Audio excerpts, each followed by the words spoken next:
Hello, beautiful people. Welcome back to the kitchen. Today, we are making one of Ghana's most loved traditional dishes, rich, flavorful Kontomire stew. This recipe is packed with bold flavors, comes together beautifully, and pairs perfectly with boiled yam, plantain, rice, cocoyam, or even boiled cassava. Kontomire stew is one of those meals that reminds many of home. In fact, every family has their own version, but today I'm sharing mine and I promise it's absolutely delicious. So let's get started. The first thing I'm doing is heating my palm oil in a clean cooking pan. Palm oil is the heart of this stew because it gives it that beautiful reddish color and rich traditional flavor that makes authentic contemporary stew so special. Now I'm adding my momone, also known as salted fermented fish. If you've never cooked with momone before, don't worry, it has a very strong aroma while cooking, but once everything comes together, it transforms the stew completely.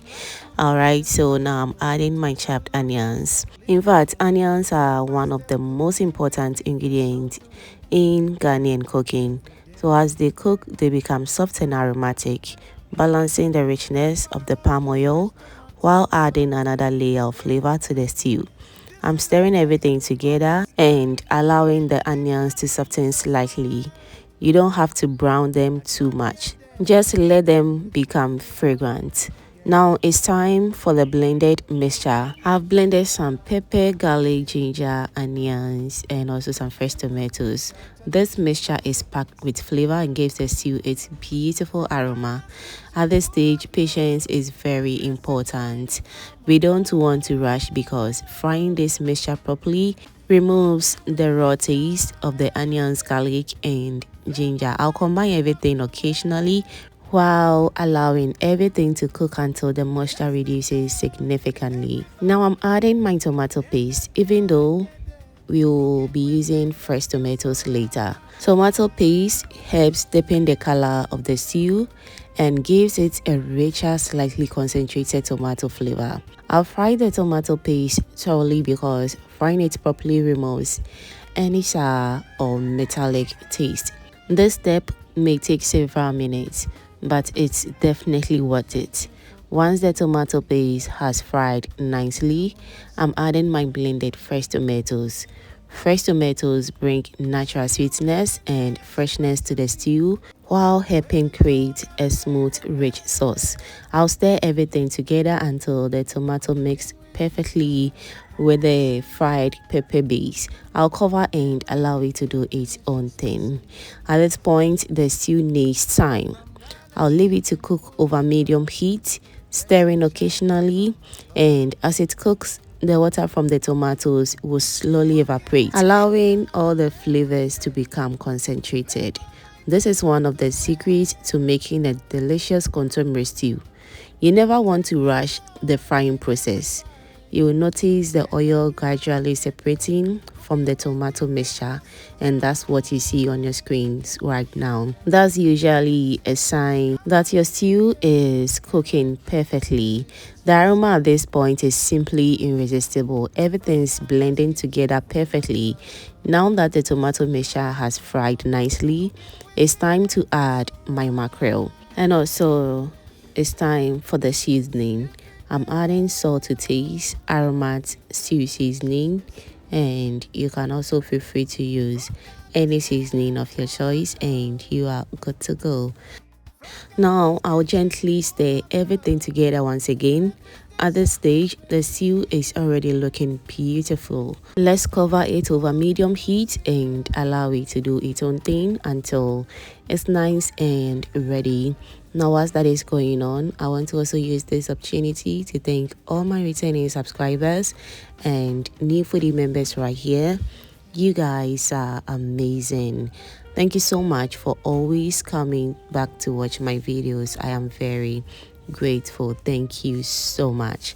All right, so now it's time for our agushi. Agushi, also known as melon seeds, is one of the ingredients that gives kontomire stew its signature rich, creamy texture and delicious nutty flavor. I'll pour it into the stew. I'm stirring occasionally to make sure it mixes evenly with the tomato base. This helps prevent lumps and ensures every spoonful of the stew has a smooth, creamy consistency. I'll allow the agushi to cook for several minutes over medium heat. In fact, this step is very important because raw agushi has a slightly bitter taste. Continue cooking until it absorbs all the wonderful flavors from the palm oil, tomatoes, and other amazing ingredients in the stew. Now I'll cover it again for at least 5 to 10 minutes on medium heat until it's nice and ready. You'll notice the stew becoming thicker as the agushi cooks. The oil will also begin to separate slightly on the surface, which is a good sign that everything is coming together beautifully. Now that the agushi is fully cooked, it's finally time to add my already cooked kontomire. Fresh tomatoes, loving every stir that flows. Judicial taste with modern style. Cooking with Efya brings a smile. Alright, so now I'm going to stir all the leaves into the stew until every piece is coated in that rich, flavorful sauce. Whilst that is going on, don't forget as well to give this video a thumbs up, and also do share this video to your lovely friends and family so they get to see this amazing and inspiring recipe as well. Thank you so much. Alright, so as you can see, our stew is looking absolutely perfect, very palatable and very presentable. Next, I'm adding some fresh chopped onions for a burst of fresh flavor and a little texture. I'll give everything one final stir and let the stew simmer gently for a few minutes so all the flavors blend together perfectly.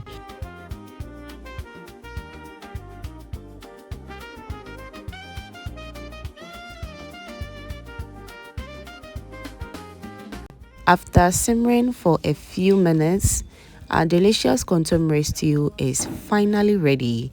Look at that beautiful color. The oil has separated perfectly. The stew is rich without being watery, and every spoonful is loaded with vegetables and fish. This dish goes perfectly with boiled yam, ripe or unripe plantain, cocoyam, cassava, rice, or even boiled eggs on the side. If you've never made kontomire stew this way before, I highly recommend giving it a try. Thank you so much for cooking with me today. If you enjoyed this recipe, don't forget to give this video a thumbs up. Leave me a comment below and let me know what you would love to see next. Thank you for always cooking with me, and I will see you in my next upload. Bye.